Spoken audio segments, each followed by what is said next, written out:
showtime. The red and purple lights shined overhead. The retro rock music encouraged the crowd out to dance, and the bartenders were busy.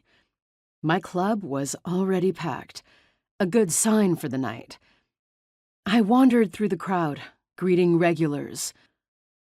A flash of auburn hair on a petite woman caught my attention. I headed over to my closest friend and the three guys walking with her. "Nova!" I greeted her and bent down to hug her. She grinned. "Hey, Gianna."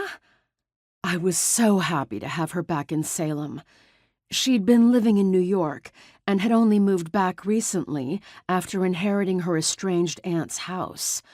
Salem hadn't been the same without her. I didn't blame her for leaving, as I'd also left town as soon as we graduated. After a few years, I missed this strange little town that tolerated supernaturals as long as we laid low and didn't cause any havoc. After we pulled apart, I said, "Perfect timing. Listen." The opening beats of one of our favorite songs, "When Doves Cry," pounded from the speakers.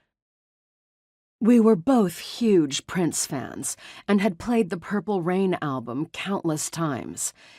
Music was one thing we bonded over. Being outcasts was another. We sang the chorus together and then laughed. I glanced at the guys accompanying her, her tenants, and recognized her vampire boyfriend with his dark hair and serious blue eyes. "Diego," I greeted him.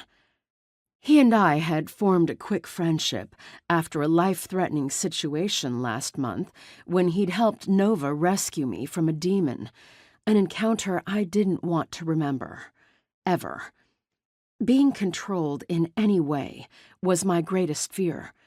Being held captive by a demon on a power trip amped that terror to a phobia.